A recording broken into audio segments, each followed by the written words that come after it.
Hipacondríaca apresenta Surra de Lúpulo. Oi, pessoal, bom dia, boa tarde, boa noite! Eu sou Ludmilla, mais conhecida no Instagram como Hipacondríaca. E no programa de hoje, meus amigos, é dia de dar o pontapé pro terceiro ano do nosso prêmio Lúpulo de Ouro.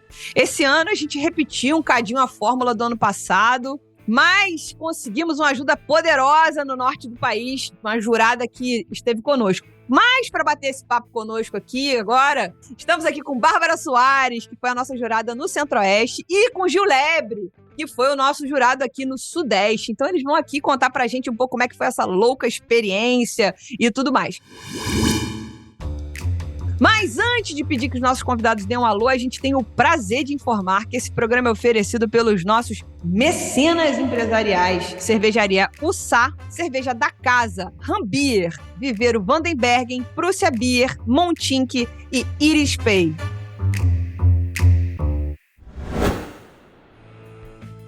Agora sim, Bárbara e Gil, dão um alô pra galera conhecer a voz de vocês, por favor. Olá, pessoal. Bom dia, boa tarde, boa noite. Prazer estar aqui de volta no Surra de Lúpulo. Vamos conversar um pouquinho. Fala, galera. Prazer enorme aí estar conversando com vocês. Lud e Leandro. Lud eu já conheço já de velhos carnavais.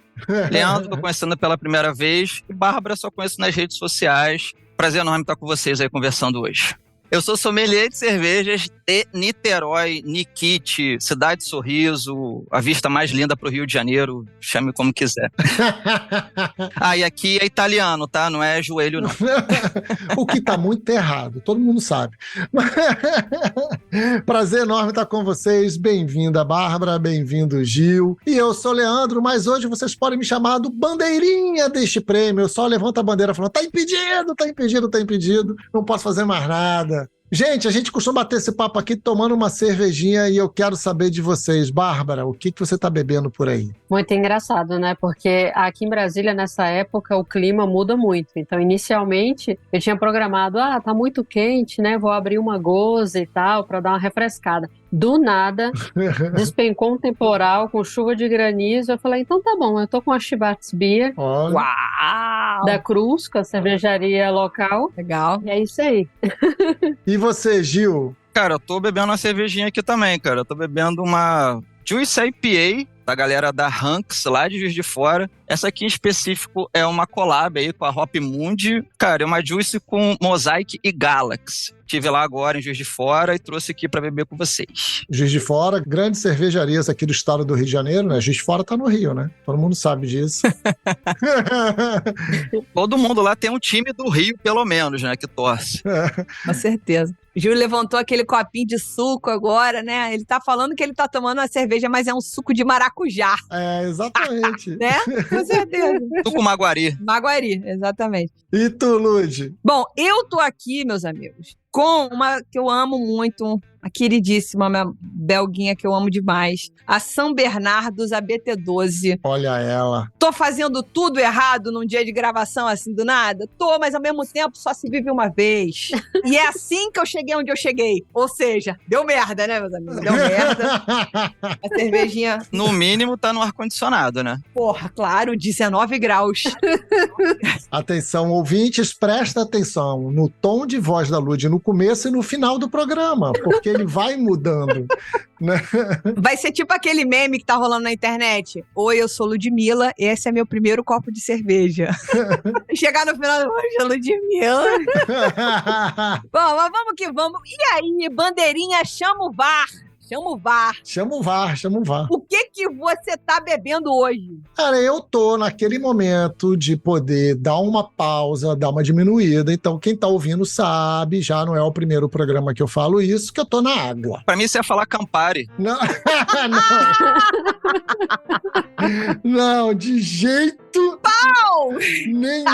nenhum. Nada contra a marca Campari, mas, né, a imagem associada neste momento tá muito triste. limite. Inclusive, Campari, patrocina a gente que a gente ajuda a recuperar essa imagem aí, tá ok?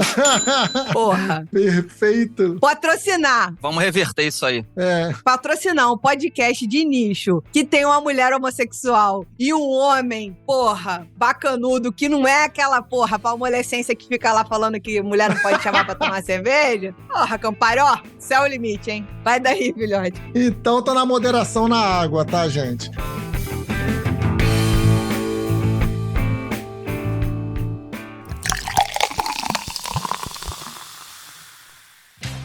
Mas e você que está nos ouvindo? Se você é fã do conteúdo que a gente produz por aqui, se você dá risada com as piadas que fazemos, se você se emociona nas tretas que debatemos, se você aprende alguma coisa aqui, vire o mecenas do Surra de Lúpulo, por meio do site apoia.se/Surra de Lúpulo e escolha o apoio que cabe no seu bolso. A partir de 5. E mais, tem outra forma de apoiar a gente. Nossa loja está no ar e bombando.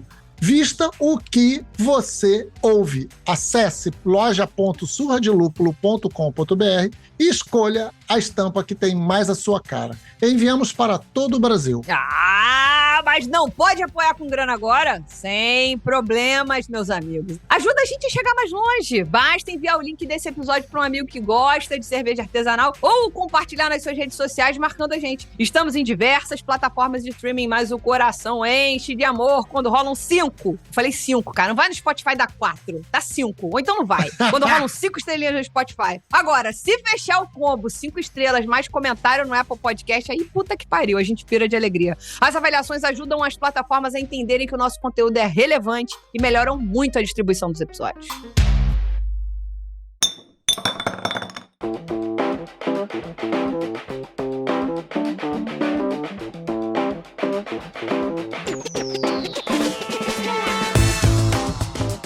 Antes da gente abrir este programa, eu gostaria de contar um pouquinho, brevemente, sobre de onde nasceu o Prêmio Lúpulo de Ouro. Essa é a terceira edição do Prêmio Lúpulo de Ouro. Ele nasceu quando a gente estava comemorando o nosso primeiro ano e a gente percebeu que a gente queria premiar e reconhecer as empresas que estão fazendo ótimo trabalho neste mercado. Do segundo ano para frente, a gente percebeu que a gente tinha uma missão a mais, que não só premiar e reconhecer, mas também dar luz a ela. Então a gente trouxe como objetivo alcançar todas as regiões do país nessa divulgação. E esse prêmio, quem reconhece no final das contas, é o voto de vocês. Vocês, ouvintes, que vão escolher quais são as empresas e pessoas que mais estão marcando você nesse trabalho, em diversas categorias. Isso aí. Arrasou. Vamos começar? Vamos. Bora. Então vamos lá agora mesmo. Assim, a Bárbara é a nossa mecenas e já esteve aqui conosco no outro programa número 2 da série Vida de Sommelier, que ela fez com a Fran, o episódio 121. E o Gil está na sua primeira participação aqui no Sul. A gente tem o hábito de trazer de volta, tá, Gil? Você pode ficar mal acostumado, não tem problema. É. Tomara que eu me dê bem, então. É raro, mas acontece muito. É, Pessoal, posso confessar uma coisa? claro. Cara, eu nunca tinha ouvido o Surra de Lúpulo. Você tá falando sério? Ih, rapaz. Putz, cara. Ih, começou mal, hein?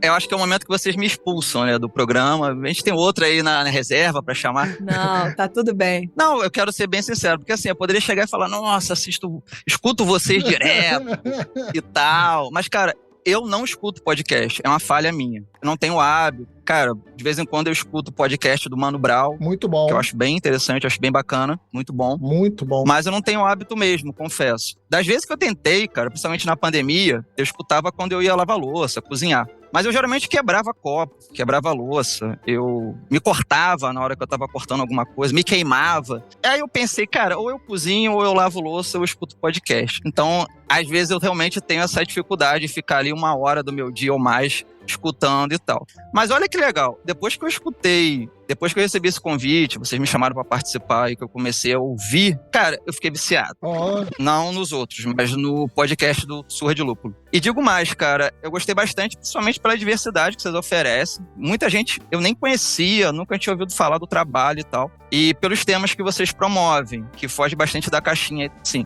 parabéns por conseguirem aí Muito obrigada. uma audiência em Niterói, ouvinte aí do podcast. Digo mais, eu não sei como é que é esse negócio aí, mas já quero ser mecenas também. Fica tranquilo. Eu também quero ser chamado de mecenas do Surra de Lúpulo. Eu vi que é um negócio legal e também quero participar disso aí. Fica tranquilo.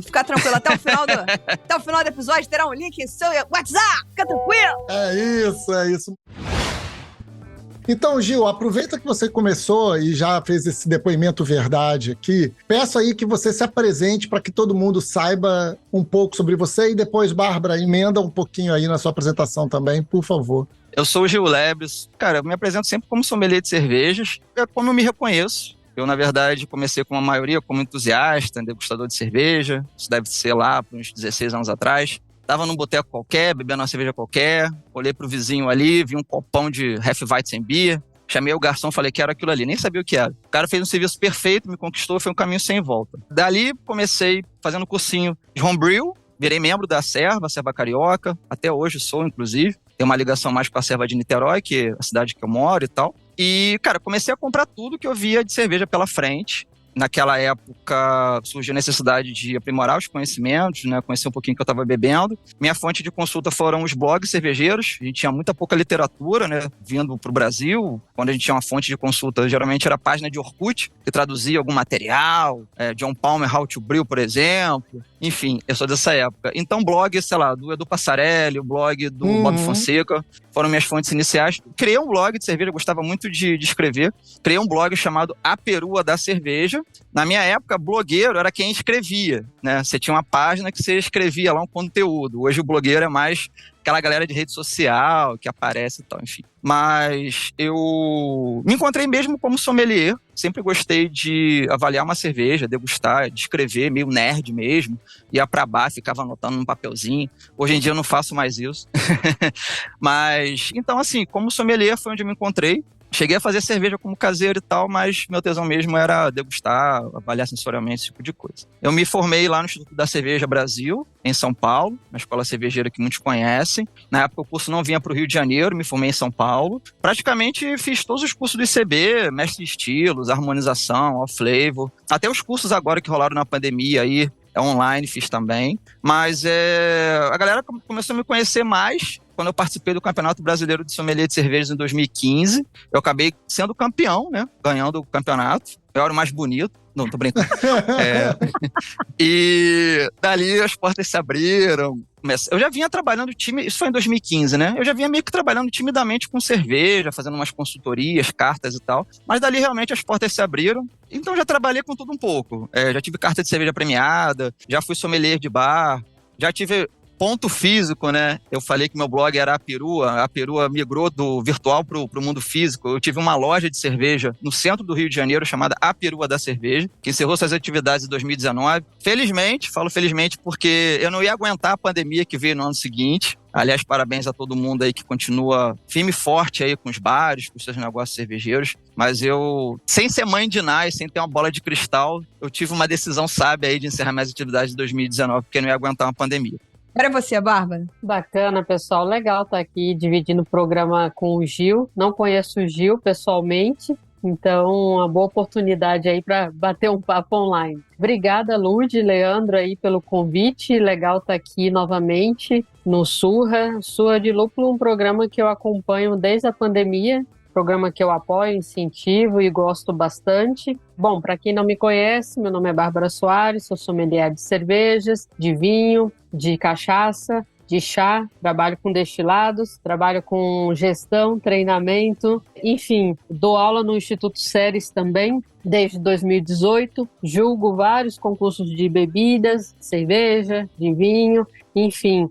E é sempre uma alegria aí estar falando, estar compartilhando, estar aprendendo também. Eu sempre falo que nesse universo todo, nunca a gente sabe de tudo, a gente aprende todo santo dia. Já aproveitando a deixa aí da apresentação, recentemente eu fiz uma atualização nas minhas redes sociais, que antes eu era como Papo de Sommelier. E aí, até como o Gil bem falou, a questão do blog ali, que antigamente era visto o blog como quem escreve um blog, né?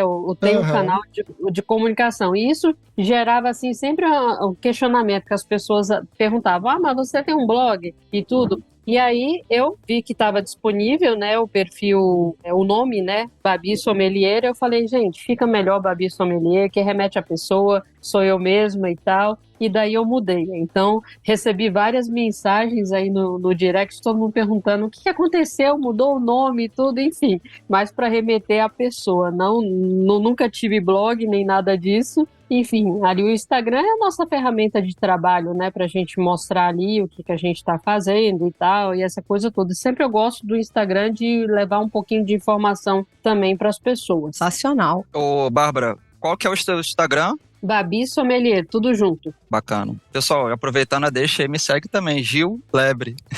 Muito bem, muito bem. A gente tá num podcast, infelizmente vocês não veem as nossas caras, ou talvez felizmente também, né? Enfim. Depende. No meu caso, felizmente. Mas enfim, enquanto a Bárbara estava se apresentando com esse poder maravilhoso, sommelier de vinho, de cachaça, de cerveja, de charuto, de chá, porra, coraçãozinho, sorriso aberto, muito feliz em ser fã das pessoas que a gente conhece nesse meio. E o Gil, falei com ele no começo do papo, porra, fui fazer o curso sommelier lá no ICB, caceta, não foi nem meu coordenador, cara. Porra, maior arregão, coordenador de geral, todo mundo, meu coordenador é o Gil. Não é, meu coordenador é o grande Pedro, querido, maravilhoso, gosto do Pedro demais também. Mas enfim, não fui coordenada por Gil Lebre. E não será nessa vida, eu acho. Mas eu não sabia que você ia ser aluna. Se eu soubesse, obviamente que eu teria disputado toda essa sua sapiência ali, né? Tá certo. Bom, vamos dar continuidade aqui pro nosso papo, pra gente engrenar nesse assunto. A gente veio falar do prêmio. E aí, esse ano, rolaram pequenas alterações nas categorias. A gente excluiu, infelizmente, a categoria podcast para poder calar o grito das redes sociais, que só o Surra de Lúpulo ganhava, que era a gente entregando medalha pra gente mesmo. Gente, façam os prêmios de vocês. O choro é livre. Para calar esse chororô, a gente arrancou a categoria podcast. E aí a gente acabou dando um tapa geral e as categorias são cervejaria mais hypada, já tinha ano passado, cervejaria ou bar mais inclusivo, que foi até uma corruptela depois de uma dúvida do próprio Gil, tipo, porra, bar também, né? Bar também, então virou cervejaria ou bar mais inclusivo, melhor cervejaria, e aí duas adições, que é o melhor cervejeiro, melhor cervejeira, personalidade do meio cervejeiro já tinha no ano passado. Melhor participação no Surra de Lúpulo também já tinha. Melhor brewpub, melhor escola cervejeira e melhor veículo de mídia cervejeira. São 10 categorias esse ano. Ano passado foram 9.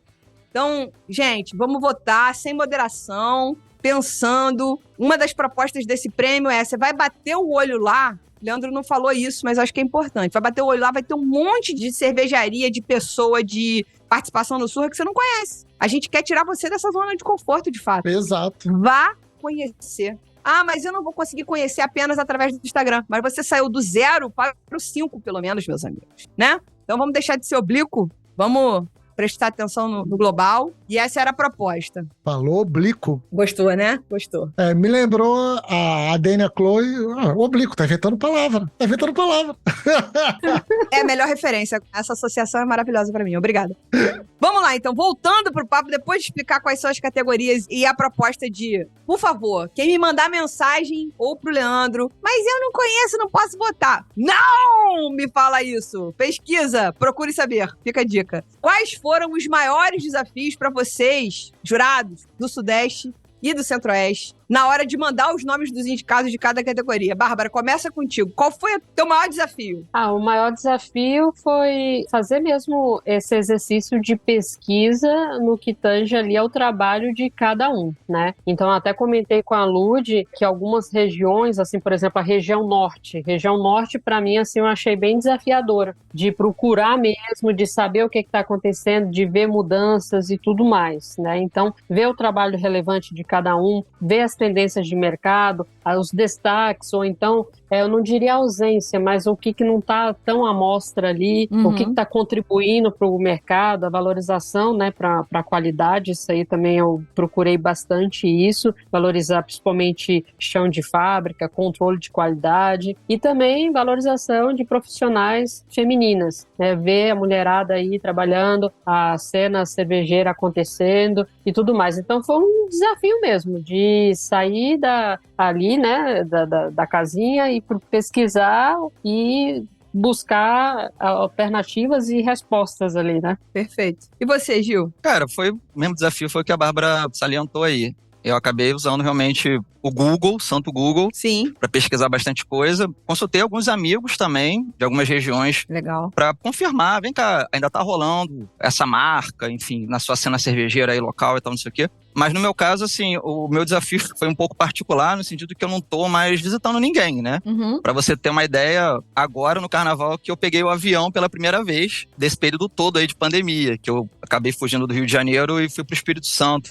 No meu caso, a dificuldade foi essa, de conhecer uma cena cervejeira in loco, né? Fora da minha região. O outro desafio também foi os bares, os pontos de venda, as cervejarias em outros lugares que eu conheço, que eu indicaria. Se a galera ainda tá na ativa, ainda tá funcionando, se ninguém fechou, se tá todo mundo bem, se ainda, cara, tem um discurso com aquilo que eu prego, que eu acho que é bacana indicar e colocar aqui na enquete como sugestão pra galera votar.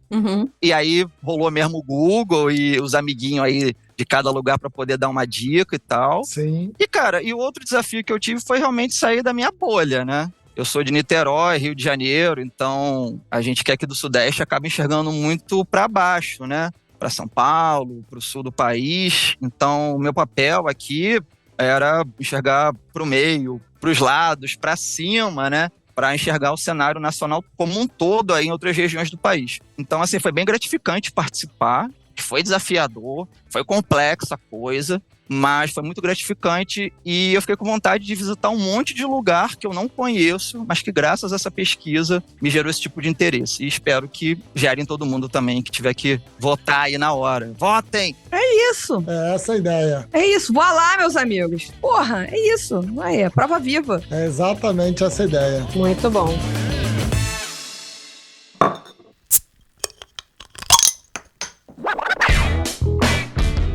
E aí eu queria aproveitar esse relato que você fez, Gil, de não só ficar com vontade, mas que exigiu você lembrar experiências que você teve antes, você se atualizar, pesquisar, buscar referências, buscar pessoas para te falar. E eu queria saber se vocês poderiam, assim, fazer uma análise da perspectiva de vocês de como está o mercado cervejeiro. Quais são os pontos fortes e os pontos a melhorar, né? Não vamos falar ponto fraco, vamos falar pontos a melhorar do mercado atual, se vocês conseguem. Pode começar, Gil, você já estava puxando aí o fio das viagens e tal. Cara, eu acho assim que a palavra, para responder a sua pergunta, eu acho que é a abreviação, na verdade, né? Collab. Eu acho que o momento que o mercado pede hoje é a colaboração mesmo, a parceria. E, cara, em todos os aspectos, assim, eu acho. Eu tava falando aqui da Vila Cervejeira, que é um espaço compartilhado, onde todo mundo colabora para o mesmo fim, que é fazer o espaço crescer, para atrair público e para divulgar a cena cervejeira local. Então, assim, eu acho que a palavra é essa, colaboração entre as marcas, seja lançando rótulo aí no mercado, colaboração entre os próprios pontos de venda para parar de enxergar o seu vizinho como concorrente e tentar, de repente, criar até parceria em evento para poder atrair o público que tem um bem comum, que é a cerveja artesanal. Então, assim, de ponto forte, eu diria que a galera tinha que explorar mais esse tipo de coisa. Para melhorar, cara, eu acho assim, que é uma coisa que eu venho reparando que ainda rola e tal, é a questão dos treinamentos, assim. Eu acho que é uma tecla que vale muito a pena a gente sempre bater, principalmente treinamentos dos pontos de venda, dos bares, restaurantes e tal. É comum, qualquer ponto de venda que eu vou, qualquer não, mas em muitos pontos de venda, enfim, muitos bares, restaurantes, sei lá, que eu vou, peço um chopp artesanal, seja ele qual for, da marca que for, vem aquela famigerada caneca 0 grau. E aí sempre que rola aquele constrangimento, né? Peço pra trocar, aceito porque eu tô aqui, não tô trabalhando, tô curtindo um momento, mas aí bate aquele sommelier aqui, o tic-teco. Não, você é sommelier, você quer avaliar, você sabe que a cerveja assim vai ficar quem e tal. E, cara, treinamento é investimento. Então você tem que ter investimento das duas pontas. Do próprio bar, que tem que investir na sua brigada, treinar a galera e tal. E tô dando um exemplo só dentre vários, mas enfim, na caneca 0 grau. Entender que a gente mora num país tropical, que a galera tem essa cultura do estupidamente gelado e tal, mas que de repente para alguns tipos de produtos não vai ficar tão legal. E o próprio fornecedor. Ah, legal, consegui um ponto de venda novo, maneiro, tô vendendo meu chopp, tô escoando meu estoque, mas e aí? Se o chopp tá chegando devidamente, a galera fica preocupada com a própria linha, em asepsia, o serviço, como é que a sua cerveja é servida corretamente, enfim. Então, eu acho que o ponto fraco, que sempre vale a pena a gente bater nessa tecla, é a gente sempre pensar que vale sempre muito a pena você investir em treinamento. E eu acho que isso tem que partir tanto de quem fornece, quanto que quem recebe esse produto também. Boa. E para você, Bárbara, qual é a sua visão? Bacana. Bom, eu anotei aqui alguns pontos, né, para não esquecer, mas eu acho que no geral o mercado cervejeiro, ele evoluiu ali um pouquinho no que tange a entender o que o público quer, né? Não à toa 2022 foi aí o ano das lagers, né? Então, e tem mais e mais cervejarias fazendo estilos ali mais leves, mais acessíveis. Isso aí eu achei bacana no geral. Então, um ponto positivo. Outra coisa também que eu achei um ponto positivo no mercado é essa questão ali, melhorou um pouquinho, mas ainda tem que amadurecer e melhorar ainda mais no que tange a igualdade, né? Então, por exemplo, hoje eu destaco aí, por exemplo, o perfil do Marcos Roberto, do Cerveja em Libras, ter um tipo de perfil hoje, dessa maneira, muito bacana, né? Que você abre ali um leque de acesso que antigamente não tinha. Perfeito. Por exemplo, programas de fomento, bolsas de estudo para comunidades, para esse tipo de coisa que já vem acontecendo, muito legal. Assim, gostaria também de parabenizar a galera da Academia da Cerveja. O trabalho que eles fazem é fantástico, promove uma acessibilidade incrível. Totalmente. E eu acho que a cerveja, ela é democrática e ela tem que ser acessível. Essa coisa de colocar a cerveja assim, ela está num patamar inacessível, que fala palavras difíceis, buscam palavras lá oriundas da Revolução Craft americana, tudo em inglês, tudo complicado, ninguém entende, você está distanciando o público. Então ainda tem que amadurecer e trabalhar um pouquinho nisso aí.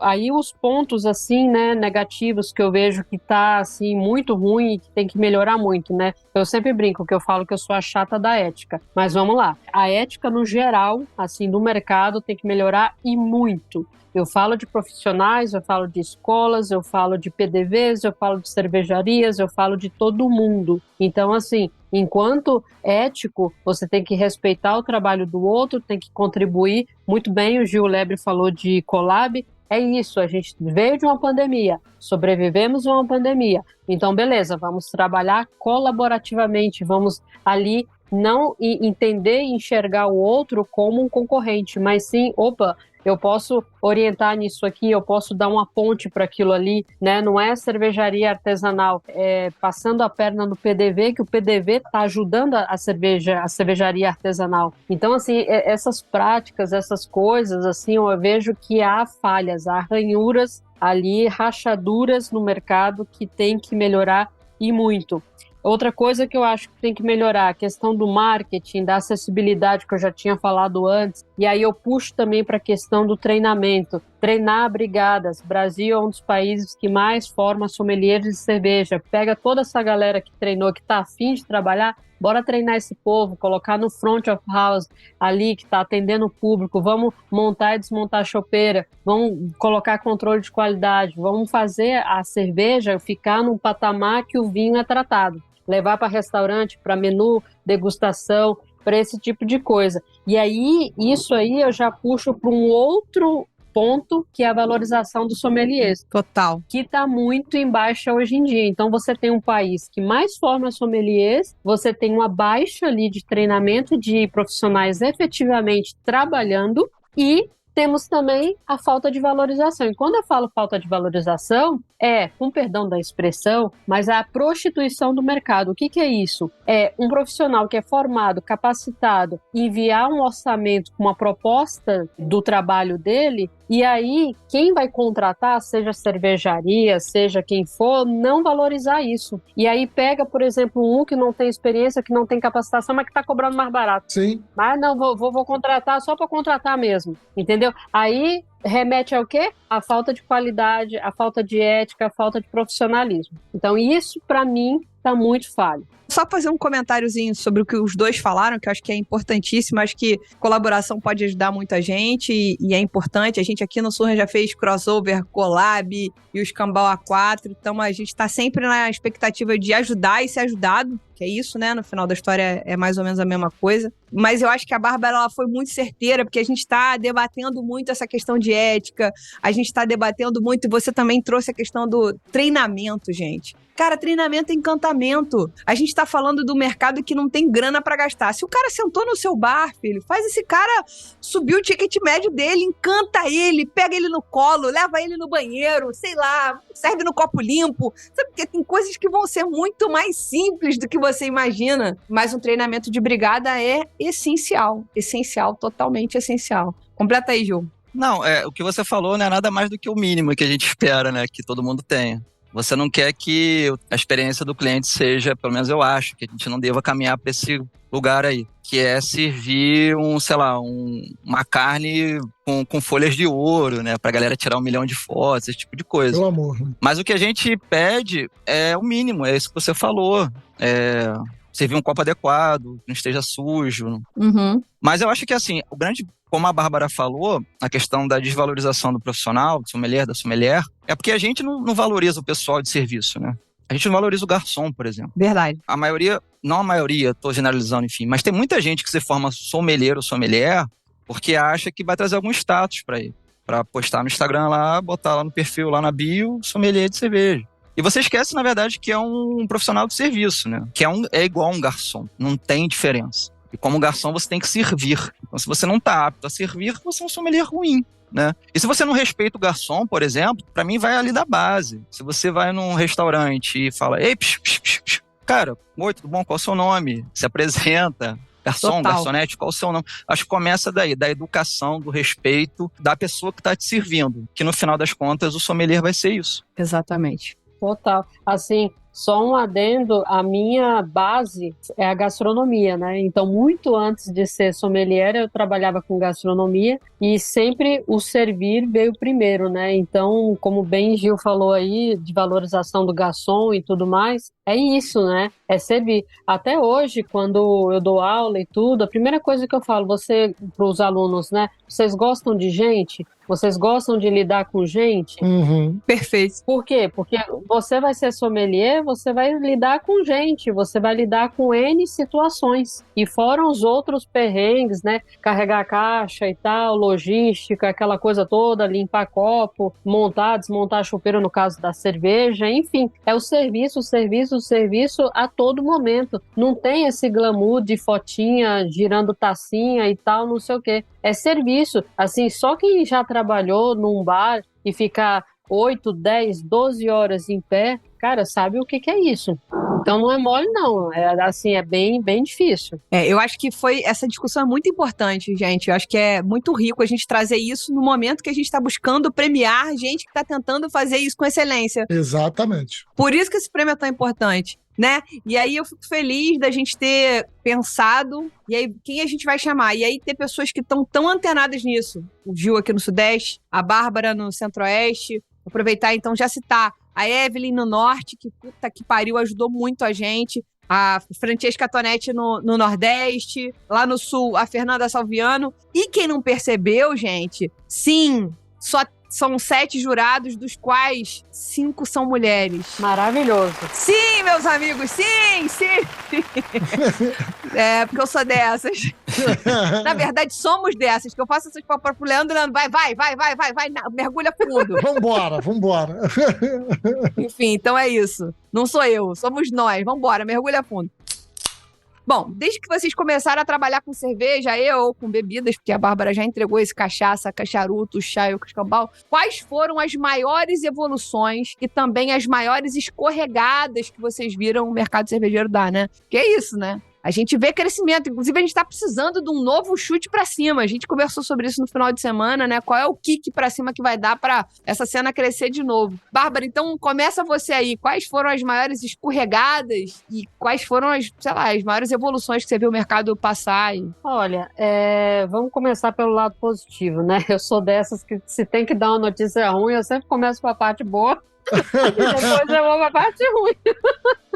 Então, assim, quando eu comecei a degustar cerveja artesanal ali no começo dos anos 2000, não tinha essa variedade toda que temos hoje de estilos. Isso aí, o que temos hoje, a facilidade, a variedade, diversidade de estilos, isso aí eu acho fantástico. A variedade e diversidade também de informação, isso aí é muito bacana. Temos vários canais de informação, isso aí é muito legal. Por exemplo, lá no começo dos anos 2000, para a gente correr atrás de alguma informação, a gente, no meu caso, né, eu juntei o fato que eu morei um ano fora e depois visitando cervejaria, visitando cidades, degustando, aí vem a questão da hora copo, né? Então, hoje em dia, tudo, o conteúdo, o acesso à informação, ele é muito fácil, né? Então, isso aí é um ponto positivo, que é a evolução que vem acompanhando a nossa evolução normal ali de tudo, né? Então, isso aí é muito bacana. Mais cervejarias, né? Mais players no mercado, isso aí é sensacional. Então, passamos de 1.500 cervejarias no Brasil, então isso aí, joia, perfeito. Temos ampla concorrência, temos variedade, temos cervejarias que desenvolvem cada uma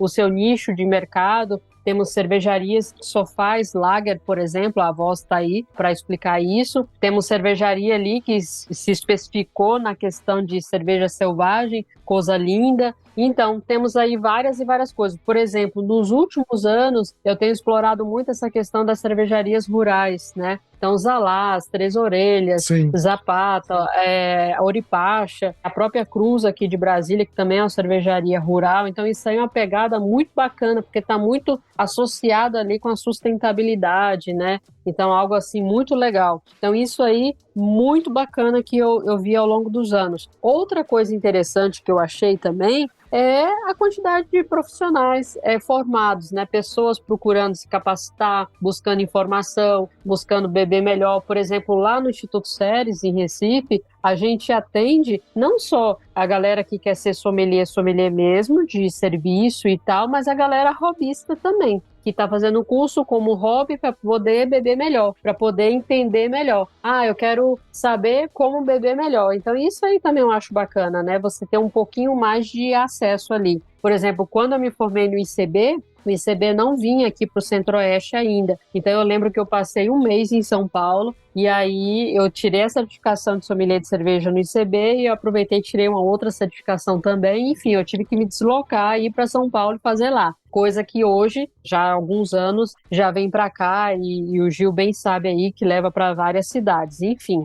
Então, isso aí, esse tipo de coisa eu achei muito importante assim no mercado, eu acho que foram pontos positivos, no geral. Os pontos negativos, eu sempre vou bater na tecla chata da ética. A ética, assim, a rachadura no mercado, que o tempo passa, as coisas evoluem, mas a ética ela ainda fica ali, momentos de falha, de comportamento, seja do colega de profissão, seja o comportamento de algumas escolas, seja o comportamento de algumas cervejarias, de alguns PDVs, enfim, de toda a cadeia produtiva. Quando eu falo de bebida, eu falo de cadeia produtiva. Por exemplo, o que aconteceu recentemente agora no mundo dos vinhos, isso aí é total quebra de ética da cadeia produtiva. Então, assim, muita gente está ali focando no vinho que está na taça e tal, beleza, você está ali degustando aquele seu momento. Mas tudo começa no momento da colheita. E o que a gente teve? Uma rachadura do momento da colheita, um problema ali grave. Mas, enfim, então esse ponto da ética eu sempre vou bater muito forte nisso aí.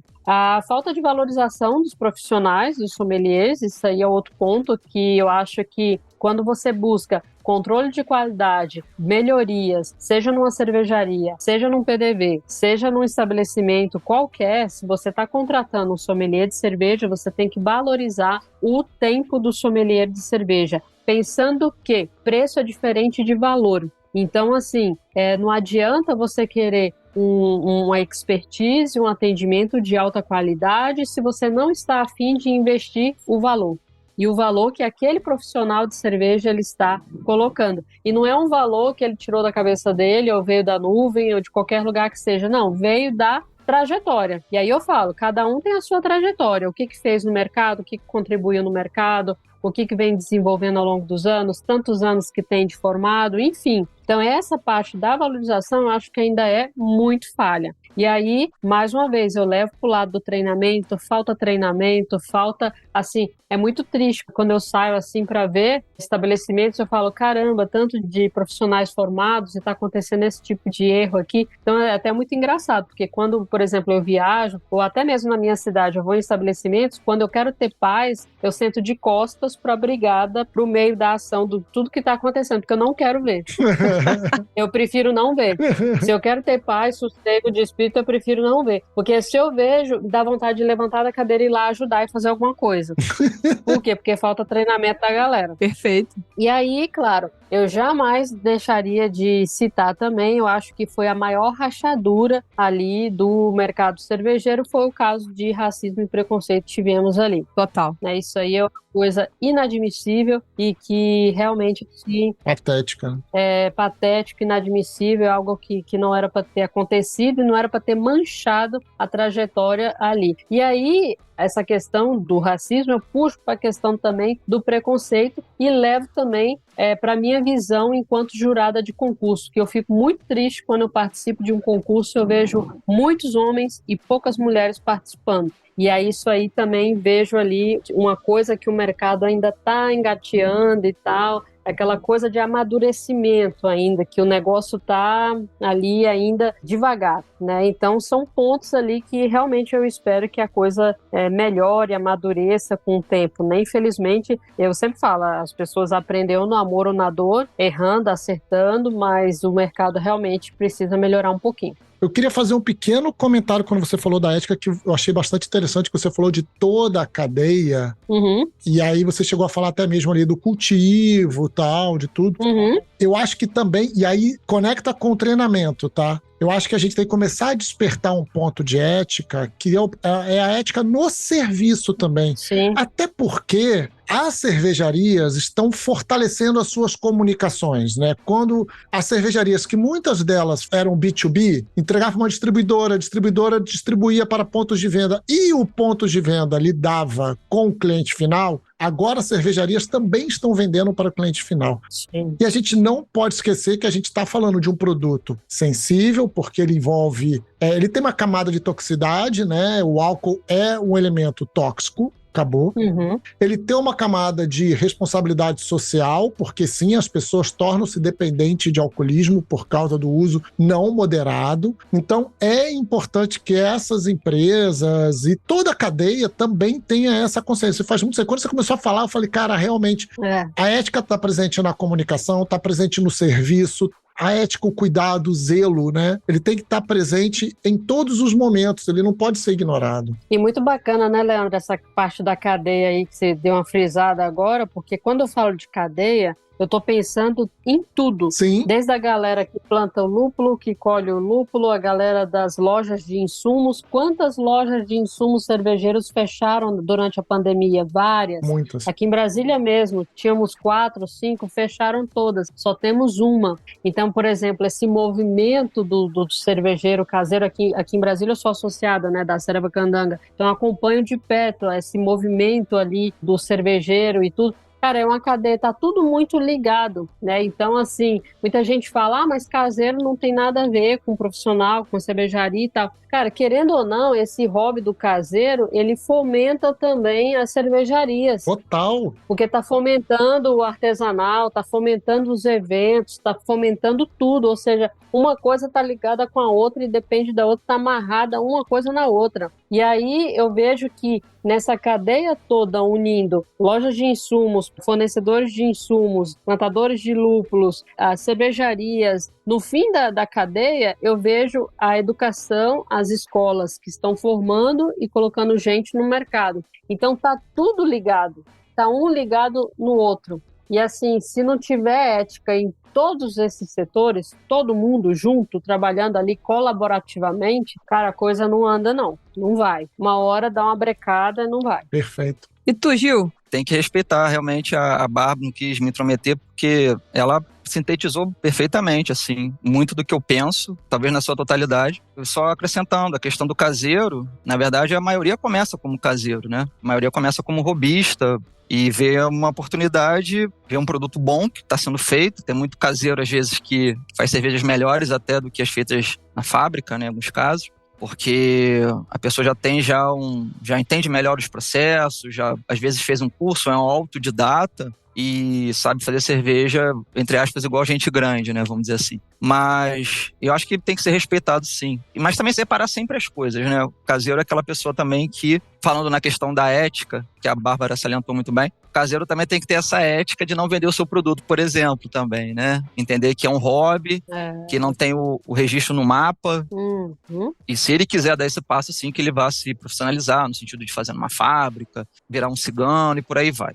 O Leandro falou a questão do alcoolismo e tal, né? E pegando essa questão da ética, eu acho que assim, nós que somos, eu não gosto de falar influenciador, mas acaba que todos nós somos influenciadores, né, nesse mercado. Nós temos um Instagram, uma conta relevante lá de seguidores. Sim, sim. A gente vira referência nisso daí, então ok. A gente não faz dancinha de TikTok, mas nós somos influenciadores ainda assim. E eu acho que essa questão do alcoolismo, cara, é uma tecla assim que é uma linha bem tênue, né? A gente tem que sempre ter o cuidado em falar com responsabilidade. A responsabilidade e a ética, acho que andam junto, principalmente nessa questão do consumo consciente. Porque assim, durante muito tempo no Brasil, a gente teve aquela famosa frase, beba menos, beba melhor. Geralmente quem falava não praticava isso.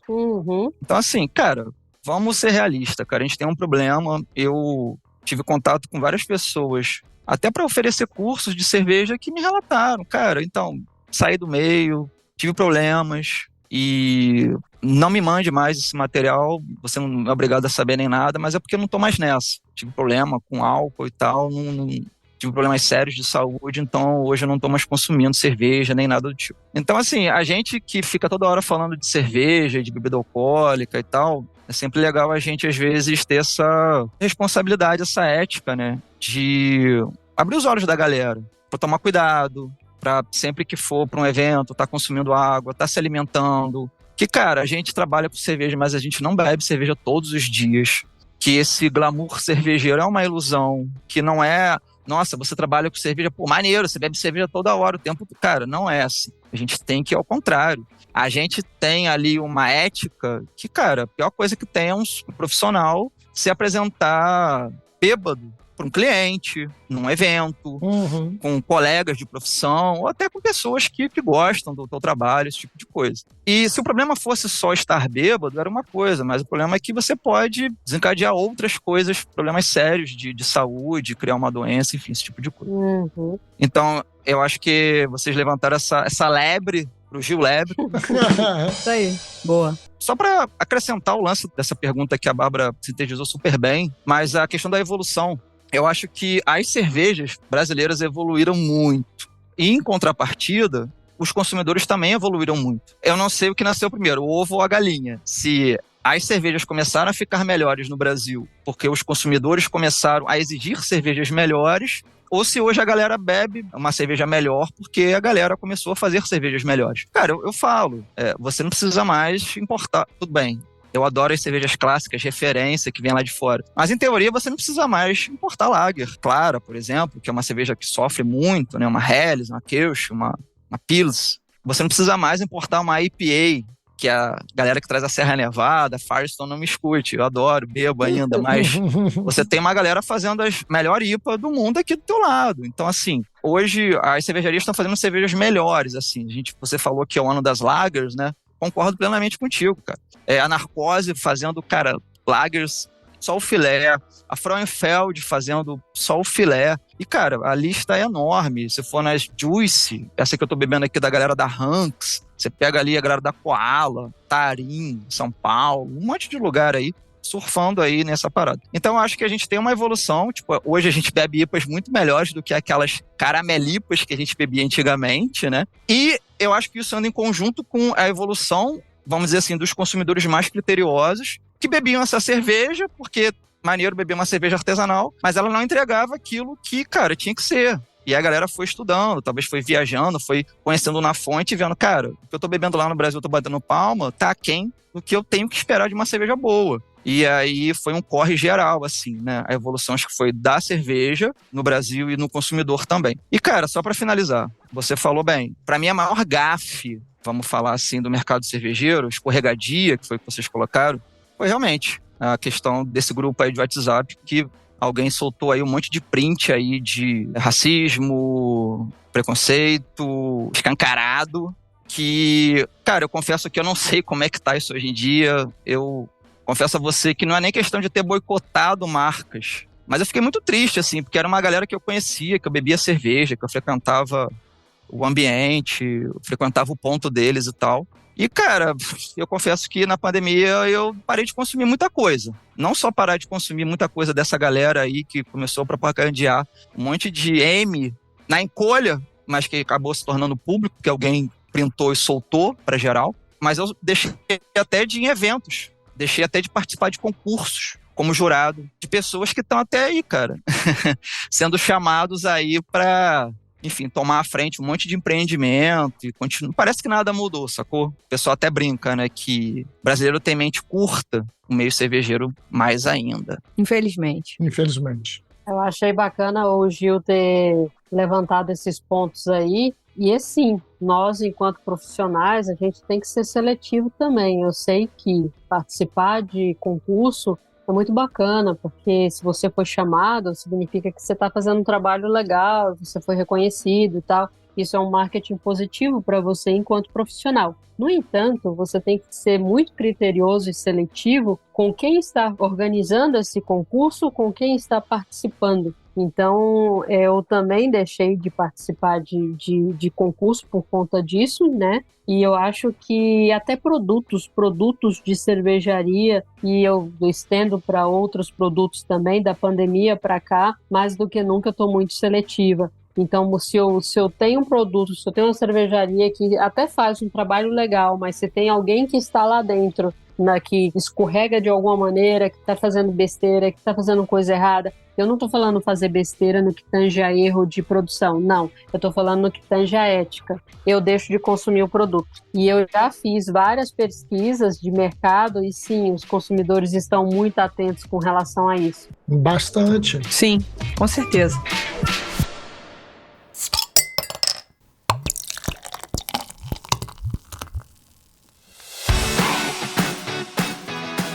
Bom, pra gente fechar esse programa, que o papo tá riquíssimo, ótimo, mas infelizmente tem que ter uma última pergunta, sempre tem que ter, né?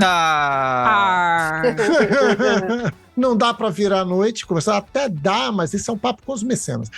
Já fica entregue aí. Tem que ver com a Lud aí se dá. Como é que tá aí o grau aí? Tá tranquilo? Tá... Tá tranquilo, pô. Tô de boinha aqui ainda, pô. Tranquilo. Na nossa pesquisa, nós descobrimos sobre o envelhecimento do mercado cervejeiro e da premente necessidade de atrair públicos diversos. Vocês que estão envolvidos com educação, notam uma redução no interesse na procura por cursos? E aí vem a pergunta, né? Isso é um sintoma? Bárbara, por favor. Bom, isso aí eu achei, de todas as perguntas assim, eu achei essa pergunta bem perspicaz, porque remete também a uma reflexão de mercado, né? Então, quando eu analiso assim o mercado, como que evoluiu, e aí a gente para pensar em alguns pontos. Por exemplo, eu vim da gastronomia e dos vinhos. Ok. Então, quem me conhece sabe que eu vim primeiro dos vinhos e depois para a cerveja. Então, assim, naquela época, quando eu fiz o curso de sommelier de cervejas do ICB, 2015, naquela época ainda tinha gente que torcia o nariz quando eu falava, mas você é sommelier de vinhos. Do tipo, não, cerveja é melhor. Cerveja é melhor do que vinho. Então eu escutava essa famigerada frase diversas vezes. E eu batia na tecla, uma bebida não é melhor do que a outra, as duas caminham juntas. Pois bem, o tempo passou, aí o que eu vi? Profissionais se especializando em mixologia, em coquetelaria, usando cerveja com a coquetelaria para quê? Para atrair público de outros nichos de mercado. Beleza. Profissionais oriundos de café, baristas, galera ali se interessando por café, trazendo, juntando cervejas sendo elaboradas com cafés boom, que tivemos ali o boom das cervejas com envelhecimento de madeira, e isso abriu um espectro de estudo muito grande no que tange a outras bebidas. A galera foi procurar entendimento de outras bebidas. A madeira que antes armazenou Jerez, armazenou vinho, que armazenou uísque, que armazenou várias outras coisas. E, por fim, vinhos. Então, por exemplo, hoje, em 2023, eu vejo vários mestres cervejeiros fazendo curso de sommelier de vinhos, tendo degustação de vinhos, se interessando por vinhos. Eu falo, aleluia, que coisa boa. Eu fico imensamente feliz que o mercado amadureceu e evoluiu. E assim, eu sempre brinco e falo isso em sala de aula, eu já falei no primeiro episódio e eu falo aqui novamente. Se um profissional que trabalha com A e B, alimentos e bebidas, ele não quer ficar desempregado, ele seja multitask. Ele se especialize em várias bebidas, em vários segmentos. Por quê? Porque enquanto um está um pouco baixo, a demanda está baixa, o outro está em alta. E ali você vai trabalhando ali várias coisas. Claro, se especializar com qualidade, não é sair fazendo várias coisas para dizer que tem. Né? Se você trabalha ali com várias coisas, você fica flexível de entender. E acaba que também assim, vai participar de julgamento e tudo, isso melhora demais o entendimento e o espectro sensorial. Pois bem, essa evolução aí eu puxando para o tema central da pergunta, que é educação, eu falo assim uma afirmação que é, de certa maneira, preocupante, um pouco triste, mas eu diria que o mercado ele está ficando um pouquinho saturado de profissionais. E aí, vamos lá, como que eu falo isso? Tá, somos um dos países que mais coloca profissionais de cerveja, sommeliers no mercado. Aí muitas das vezes, quando eu saio, eu vejo falta de treinamento, falta de serviço adequado e tudo mais, aí ficam aquelas perguntas do Globo Repórter. Cadê os sommeliers de cerveja? Onde estão? Como vivem? Né?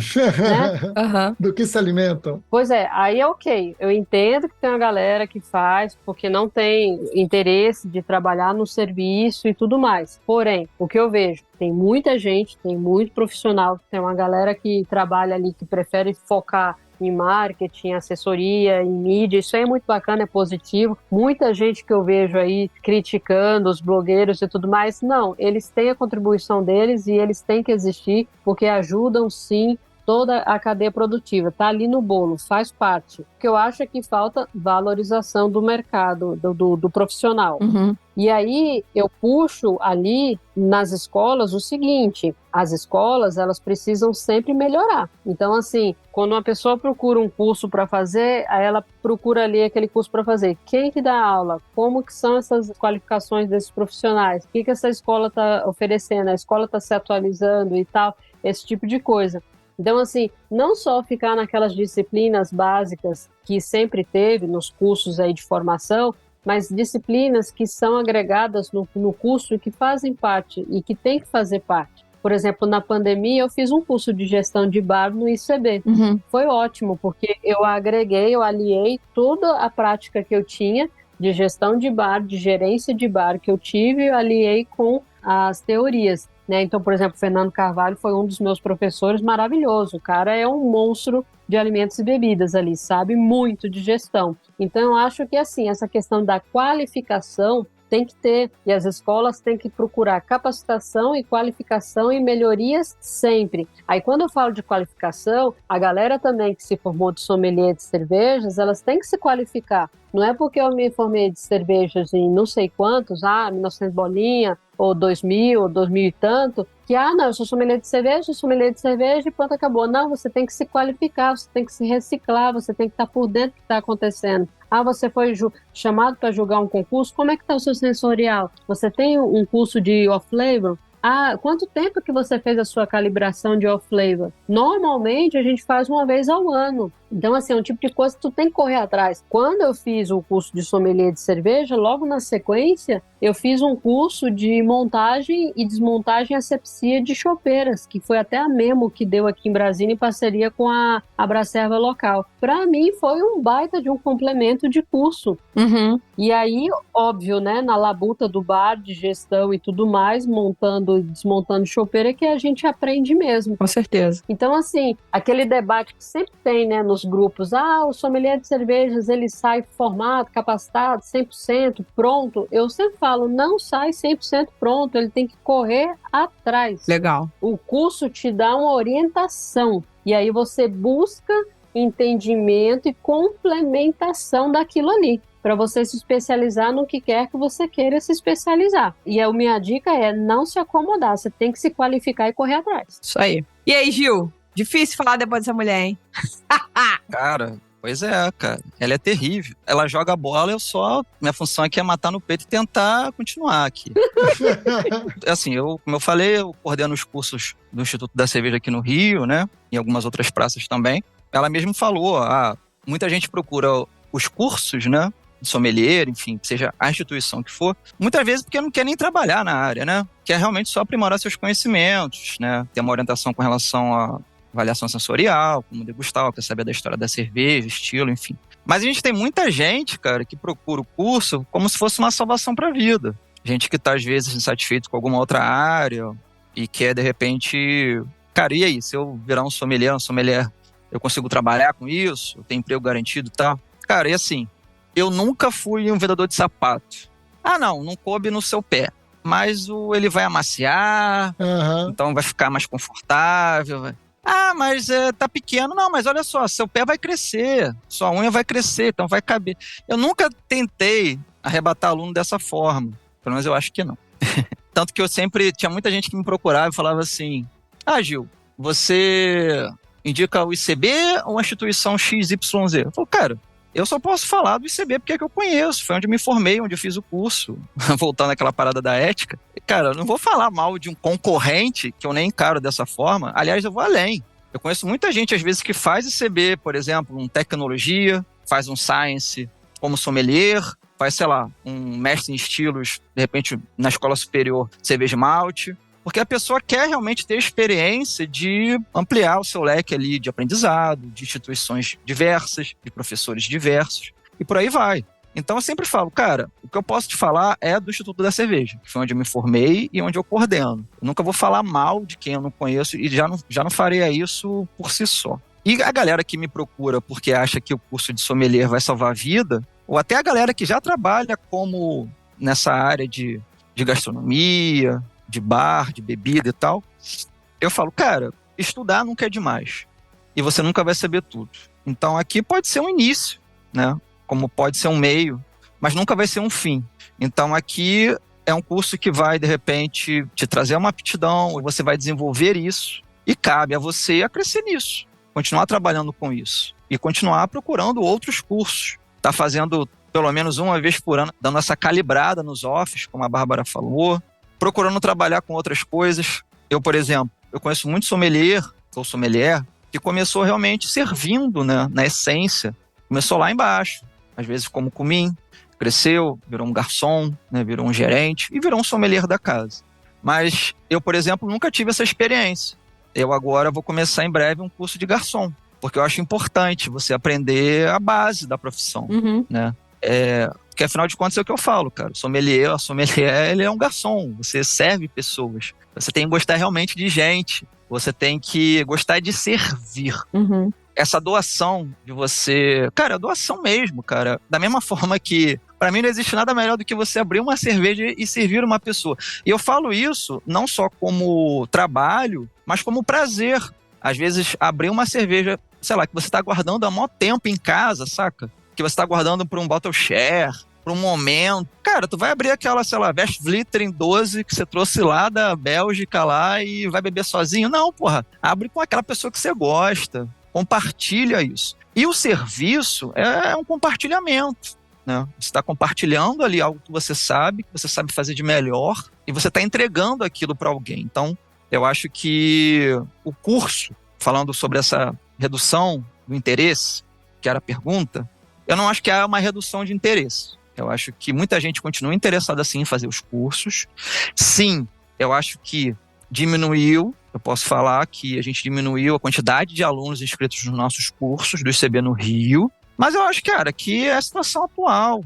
E tem um misto de economia, talvez, também associado. Você acha que tem um quesito, pode pilim-pim-pim econômico? Pode ser, pode ser. Pode ser que a gente esteja precisando de mais uma onda cervejeira. Não sabemos. O que sabemos é que o negócio deu uma caída, de fato. Seja interesse, seja grana, seja interesse e grana, seja um monte de coisa. Mas é legal ver você, um sommelier com tanta experiência, a Bárbara também voltando ao início, né? Você fazer um curso de garçom pra... Mesmo você não tendo tido essa experiência de serviço numa rede e servir pessoas, você fez outras atividades. Mas é muito importante. Olha que legal o debate que esse programa trouxe com pessoas que não se conheciam. Porque, apesar da gente conhecer a Bárbara de bater papo, ainda não nos conhecemos pessoalmente. Ela tá lá no nosso grupo dos mecenas. Só eu e o Leandro nos conhecemos. Conheço o Gil, já trocamos ideia e tal. Mas olha que legal que a gente conseguiu construir um programa que era pra falar sobre o prêmio. E a gente falou muito sobre o prêmio. Tangenciou muito o prêmio. Mas o prêmio tem tudo a ver com o mercado. E é por isso que a gente quer premiar quem tá de pé. Começou com essa ideia na pandemia, né, Leandro? Quem tá de pé. Exatamente. Quem conseguiu ali, apesar dos pesares, manter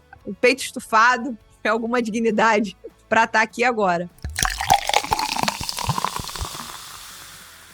Queria agradecer demais a Bárbara e o Gil de estarem conosco nesse programa, mas também de terem doado o tempo deles para fazer todo o preenchimento dos indicados. Gente, é uma pesquisa insana. Então, muito obrigada, Bárbara e Gil. Foi sensacional. Sem vocês não teria sido possível. Imagina, pessoal, eu que agradeço mais uma vez, uma alegria grande aí, tá, no programa. Que bacana ter dividido esse programa com o Gil.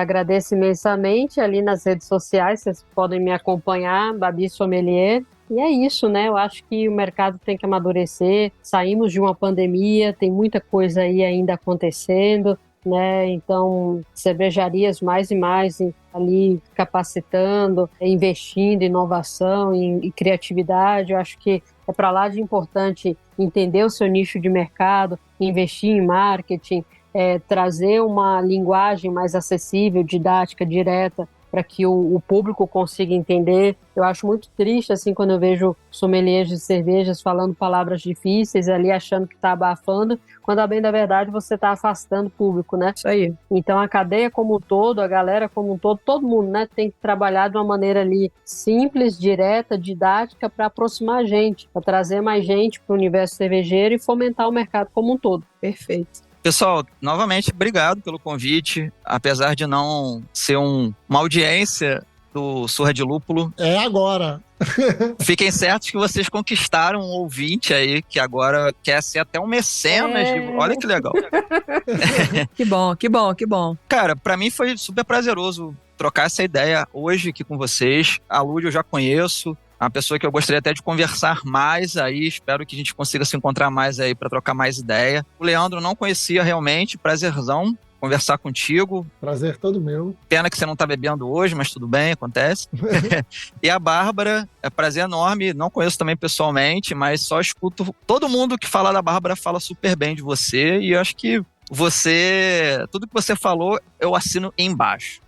E quem puder, me segue lá no Instagram, Gil Lebre. Quem tiver alguma dúvida sobre curso, tiver vontade de fazer algum curso do ICB, me procura. Quem quiser fazer uma visitação lá na Vila Cervejeira, me procura. Quem quiser comprar cerveja comigo, me procura. Quem quiser tomar uma no boteco ali da esquina, me procura também. Só me manda boleto, tá? Só isso que eu peço. Não me manda boleto. Bárbara, mais uma vez, muito obrigado. Eu sou obrigado a concordar com o Gil aqui. Você tem motivo para todo mundo falar bem de você. Pronto, tá aí, tá na mão, tá claro. Obrigada, pessoal. Muito obrigado, e Gil, pela sua participação. Adorei o nível do papo, adorei a dedicação e a atenção de vocês para a nossa conversa. Muito obrigado mesmo e até a próxima, né? Vamos ter mais conversas. Isso aí. Encerrando o programa do jeito que a gente gosta, agradecendo aos mecenas que nos ajudam a manter a independência criativa dessa bagunça que a gente faz aqui toda semana. Vamos falar alguns deles aqui: Alex Rodrigues, Cláudio Bozani, Débora Lenin, Gustavo Faria e Leonardo Bess. Esses e outros mecenas poderão continuar a ouvir essa conversa e saber como Gil e Bárbara repercebem o posicionamento dos negócios cervejeiros no pós-pandemia na pergunta extra que deixaremos agora. Meus amigos, muito obrigada. Leandro, o que a gente fala mesmo? Até semana que vem? Até semana que vem.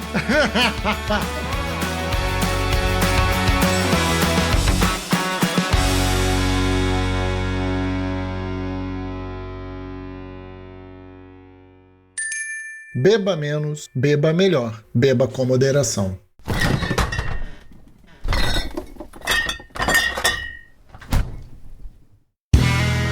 Este podcast foi editado por Play Áudios.